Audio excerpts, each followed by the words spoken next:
hari lebih 40 hari ke depan Indonesia swasembada pangan. Itu yang pertama.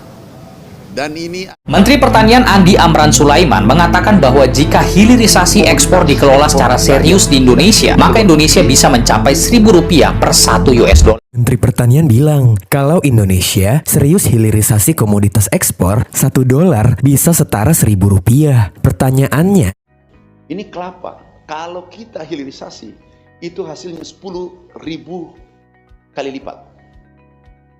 Dia bilang $1 itu bisa 1.000 perak. Gua harap itu tidak terjadi. Karena kalau udah jadi $1 jadi 1.000 perak, orang udah nggak tertarik lagi jadi eksportir. Orang akan... Tiap hari Jumat kami mengumumkan atau menyampaikan menindaklanjuti. Hai guys, jumpa lagi dengan saya Hadi Purwanto guys. Kali ini ada sebuah berita yang sangat luar biasa sekali dari Bapak Menteri Pertanian ya guys. Nah, beliau punya misi yaitu swasembada pangan guys. Target beliau ke depan adalah menuju Indonesia emas ya guys, yang mengubah $1 menjadi $1 itu cuma Rp1.000 aja guys. Nah, ini nanti akan dijadikan tolak ukurnya ke depan ya guys ya. Nah, bagaimanakah langkah-langkah beliau untuk menerapkan strategi situ ini guys? Langsung saja kita saksikan ya guys. Let's go guys. Insya Allah tanggal 31 Desember jam 12.00, kalau tidak ada aral melintang, 30 hari lebih 40 hari ke depan Indonesia swasembada pangan. Itu yang pertama. Dan ini adalah dari target 4 tahun, tapi kita capai insya Allah 1 tahun. Ini adalah gagasan besar Bapak Presiden. Pertama kami ditarget 4 tahun, kemudian setelah 21 hari berubah menjadi 3 tahun, dan setelah 45 hari berubah menjadi 1 tahun. Berkat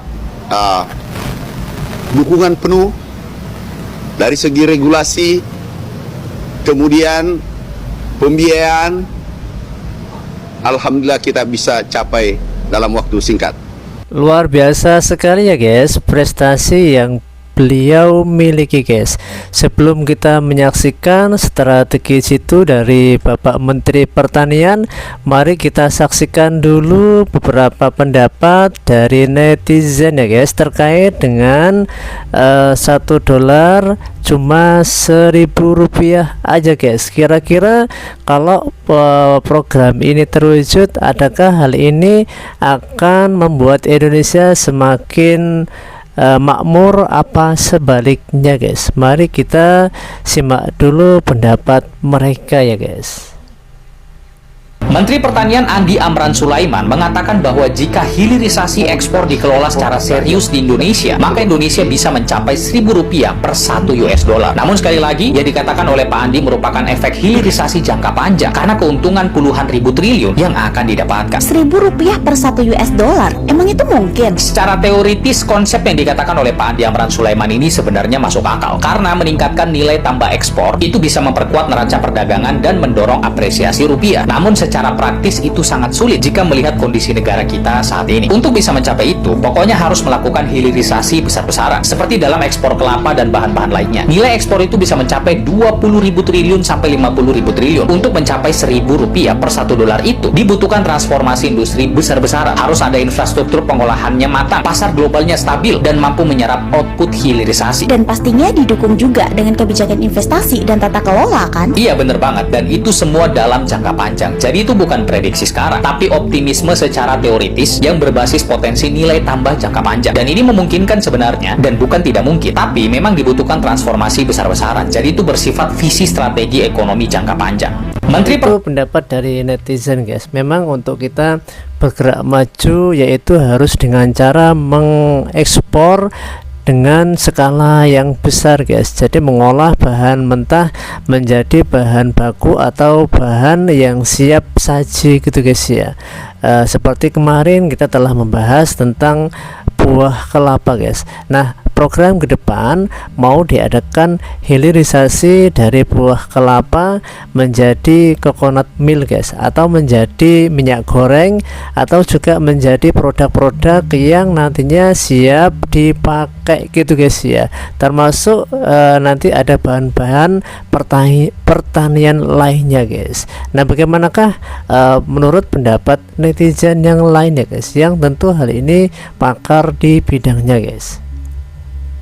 Menteri Pertanian bilang, kalau Indonesia serius hilirisasi komoditas ekspor, $1 bisa setara Rp1.000. Pertanyaannya, apa rencananya sudah jelas dan realistis? Menteri Pertanian Andi Amran Sulaiman bilang kalau semua komoditas ekspor diolah dulu di dalam negeri, nilai tambahnya luar biasa. Contohnya sederhana, kelapa hijau sekarang diekspor mentah senilai 20 triliun, bisa melesat jadi 2000 triliun jika diproses. Kalau diterapkan ke seluruh komoditas, potensi ekonomi nasional bisa tembus 50.000 triliun. Tapi kenyataannya, kesiapan kita belum merata. Di daerah sentra kelapa seperti Sulut, Maluku, NTT, infrastruktur listrik, jalan, bahkan akses internet masih terbatas. Petani masih pakai alat tradisional, minim modal, dan belum siap bersaing ekspor. Artinya, hilirisasi belum bisa langsung digenjot tanpa dibenahi dari hulunya. Meski tantangannya nyata, bukan berarti pemerintah diam. Sekarang, sudah ada roadmap hilirisasi untuk 28 komoditas, mulai dari sawit, kelapa, nikel, sampai ikan. Sebagai bagian dari target ekonomi 2045, pemerintah juga siapkan anggaran 371 triliun khusus untuk dorong hilirisasi sektor pertanian. Jadi pertanyaannya bukan sekedar bisa atau enggak, tapi kapan roadmap ini dijalankan konkret dari hulu ke hilir? Menurutmu, strategi ini akan benar-benar dijalankan atau cuma jadi janji manis pemerintah berikutnya? Ini guys, jadi memang membutuhkan sebuah strategi, sebuah langkah yang bertahap guys ya, karena memang tujuannya itu jangka panjang guys, seperti itu guys. Nah, bagaimanakah pendapat dari Bapak Menteri Pertanian? Inilah guys, ini strategi beliau guys.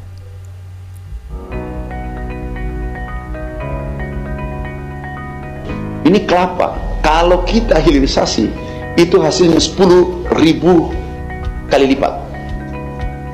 10.000%, 100 kali lipat.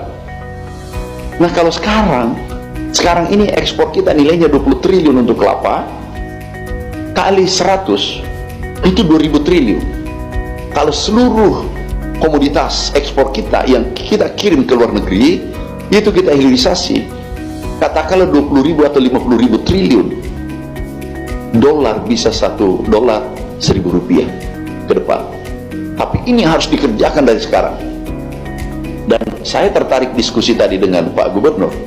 Yang paling sulit di Republik ini adalah merubah mindset cara itu yang paling berat.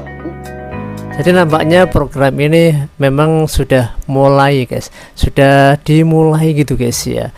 Mulai dari hal yang terkecil dulu tentunya guys. Nah, ini ada sebuah pendapat lain dari netizen guys, dari Bang Bendix guys. Beliau berpendapat lain dari yang lain guys. Sudut pandang beliau itu berbeda sekali guys. Kalau kita pembahasan kita adalah bagaimana pemerintahan ke depan $1 itu cuma Rp1.000 guys. Nah, begitu guys. Tapi sudut pandang Mas Bendix ini berbeda guys. Harapan dia itu kalau bisa jangan, kalau bisa biarkanlah rupiah kita ini menurun guys, melemah guys. Nah, apa tujuannya guys? Mari kita simak dulu guys. Dia bilang $1 itu bisa 1.000 perak.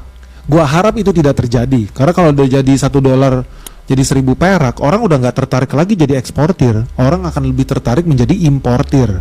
Nah, di sini yang mungkin Amran harus sedikit belajar nih tentang makroekonomi. Jadi beliau ini sedikit apa guys ya, memberikan masukan gitu guys untuk Bapak Menteri Amran ya guys ya, supaya menjadikan bahan pertimbangan ulang gitu guys. Lu bayangin ya, lu mau tadinya satu gelas ini kita ekspor nilainya $1.15.000. Tiba-tiba besok dolar melemah, rupiah menguat terus. $1 setara 1.000 perak. Gua tadinya bisa ekspor ini dapat duit 15.000 rupiah dong, kan $1 15.000 rupiah. Tiba-tiba gua ekspor ini $1 jadi 1.000 rupiah. Mau nggak? Gua nggak mau. Ngapain lagi gue jadi eksportir? Mendingan gue impor ini dari Cina. Ya dong, gue impor dari Cina, gue jual aja di sini. Ngapain lagi gue buka pabrik di Indonesia kalau seandainya nggak bisa ambil untung dari selisih kurs? Nah, ini yang harus mulai berpikir nih. Banyak menteri gagal paham tentang makroekonomi. Di sisi ini Amran harus tahu kalau dia mau push hilirisasi, dan gue sangat setuju mekanisasi, hilirisasi, petani Indonesia tambah maju, gue sangat setuju. Tapi harus dipikir, artinya Indonesia harus menjadi negara berbasis produksi. Produksinya kemana? Ekspor. Ini guys, jadi berbasis produksi ekspor guys, bukan acuannya bukan dolar untuk 1.000, tetapi acuannya adalah produksi untuk ekspor dari produk domestik untuk disalurkan ke luar negeri gitu guys. Kita mau jadi negara berbasis ekspor, artinya rupiah itu bukan harus menguat, rupiah harus melemah. Simple aja. Lu nyambung gak dengan yang gue bilang? Kalau nggak nyambung, lu balik lagi belajar lagi deh. Dan ini udah dicontohkan dengan baik dengan negara yang namanya Cina. Makanya dia memanipulasi mata uangnya. Kenapa orang tertarik bikin pabrik di Cina? Karena Cina artificially mereka melemahkan mata uangnya, sehingga sampai kapanpun barang made in Amerika nggak bakal laku di Cina karena nilai tukarnya itu udah terlalu tinggi, mahal. Sama kayak Indonesia. Indonesia kena tarif 0%, barang-barang dari Amerika Serikat masuk ke Indonesia 0%. Masalah nggak? Nggak masalah, tetap mahal karena dari kurs aja udah kalah jauh. Makanya kita harus manfaatkan itu karena nilai kurs kita sangat-sangat kecil, sangat-sangat lemah. Kita harus eksploitasi itu, dan itu yang dilakukan Cina. Cina sangat marah kalau mata uangnya menguat. Cina tidak akan mau mata uangnya menguat. Indonesia dibutuh-butuhin. Indonesia bikin, wah rupiah melemah, negara hancur. Enggak. Indonesia kalau mau jadi negara maju harus berorientasi produksi, harus berorientasi ekspor. Jadi itu guys ya. Ini ilmu ekonomi kelas tinggi guys. Jadi berfokus pada produksi dan ekspor gitu guys ya.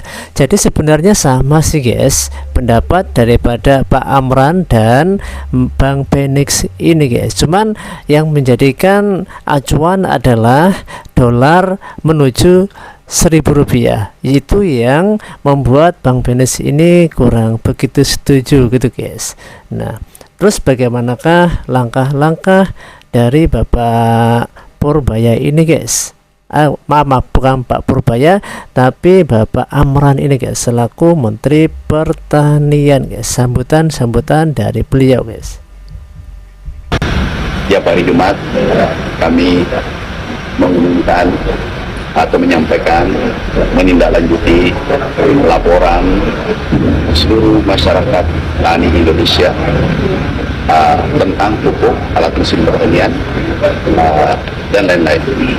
Tetapi kami prioritas masalah HET, harga eceran tertinggi. Sekarang ini masih ada, satu minggu ini ada 115 itu harga di atas HET.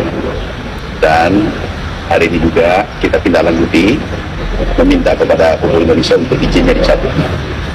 Kemudian yang kedua adalah masih ada saudara kita dari seluruh Indonesia 136 yang melarang atau mempersulit untuk menebus pupuk dengan menggunakan KTP. Nah, kalau ini 136 kami minta ditegur. Jadi teguran, tapi kalau minggu depan masih terjadi, izinnya juga kita cabut. Jadi ini merupakan langkah awal untuk hilirisasi ya guys. Jadi beliau menertibkan alur-alurnya guys ya. Jadi yang mempermudah petani dulu guys. Jadi yang sekiranya itu yang dibutuhkan petani untuk saat ini apa, itu dulu yang beliau cukupi gitu guys. Kemudian ada juga masalah alat mesin pertanian, itu 31 diantaranya ada pungutan fee atau bayar baru traktornya diterima, padahal ini adalah gratis. Sekali lagi kami umumkan bahwasanya harga pupuk turun, pupuk subsidi turun 20%, dan alhamdulillah awalnya laporannya sampai 2.000, sekarang tinggal 115. Jadi ini sudah menurun tinggal 10%, 5%, 7% dari total laporan. yang dulunya 2.000 sekarang tinggal 100, berarti 5%, 115. Ini alhamdulillah sudah membaik. Kemudian alat mesin pertanian dari ribuan masih ada 31 yang bermasalah. Ini yang 31 kami langsung kirim ke penegak hukum setempat agar ditindaklanjuti, diproses kalau ada pidana dipidanakan. Kemudian yang para pengecer distributor seluruh Indonesia, jangan mempersulit petani. Masih ada yang melaporkan 136 wajib masih menggunakan kartu tani. Ini kami wajib KTP saja cukup, tidak diwajibkan lagi kartu tani, KTP saja cukup. Jadi ini saudaraku, sahabatku semua, tolong sekali lagi jangan persulit petani. Ini menghadapi musim tanam dan ketersediaan pupuk dijamin. Oke. Jadi demikian guys, beliau awali langkah ini untuk mewujudkan Indonesia emas guys. Jadi langkah-langkah konkret beliau mulai hari ini sudah dilaksanakan guys. Jadi kita tunggu aja hasil cemerlang dari langkah beliau ini guys. Nah, bagaimanakah pendapat kamu guys? Silahkan tulis di kolom komentar ya guys. Sampai jumpa di waktu yang akan datang guys. See you next time guys.